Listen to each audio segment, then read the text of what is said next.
Hello, I'm Nate Keck with Quarq Power Meters. I've got AJ Johnson of TrainingPeaks and Ryan Cooper of Best Bike Split.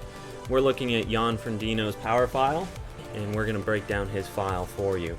First thing when I see a file, first thing I look at is the intensity factor. Percentage-wise, how hard did he ride? And here we see Jan came in overall an intensity factor of 0.78. He rode at 78% of his threshold for 4 hours and 27 minutes. Second thing we look at is the VI, or variability index, how smooth or how variable his ride was. Those two factors really pretty classic. Jan came out of the swim in the top three, quickly got to the front of the bike, and then when a large pack formed there, he could pretty much maintain a good steady wattage.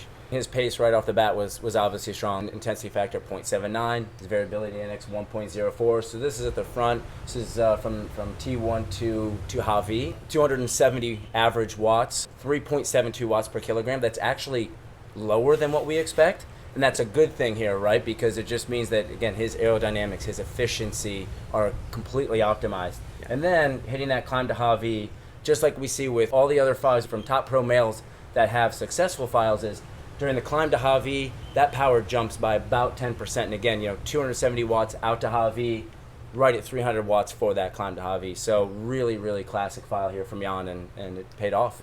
You had mentioned his aerodynamics.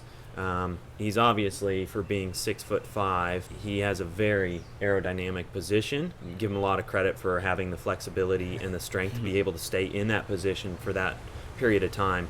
That's definitely is a testament to how well trained he is in the preparation that he does coming into this.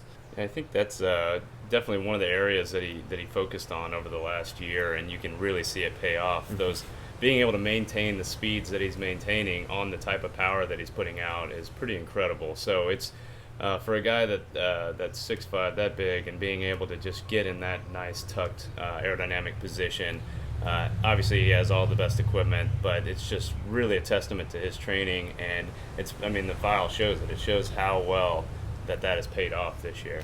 Basically from Kauai high to the finish in the last hour 20, his variability index drops to 1.03. So he's really steady there, and I think what that shows is the smart pacing strategy early on.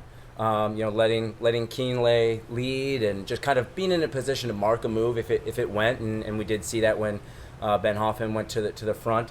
But really kind of being as conservative as he could be. So at the end there, that last 35, 36 miles or so, he's not really accelerating by anybody. He's just maintaining his speed, and the other guys are kind of feeling the effects of 80, 90, 100 miles.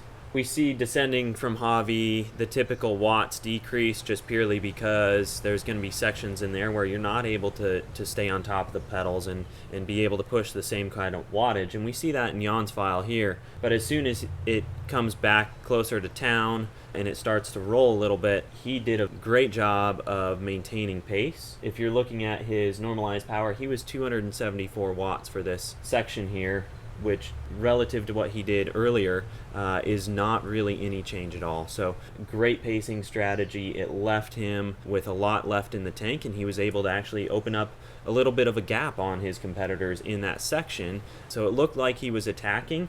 I don't really think that was the case. He just maintained. Yeah, and you can see, his cadence is high 80s, 88 in this case.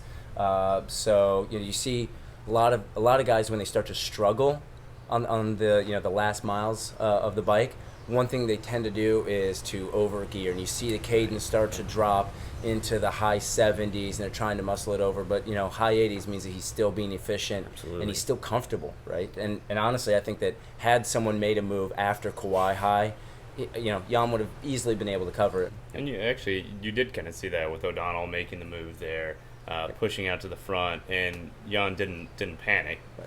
He and Kienle marked that. They kind of kept steady as the pace dropped back off. They caught back up, and then Jan continued through. He could have gone harder at any point looking at his numbers, but there was no need. Right. He rode a brilliant race as far as pacing, very aerodynamic as we mentioned.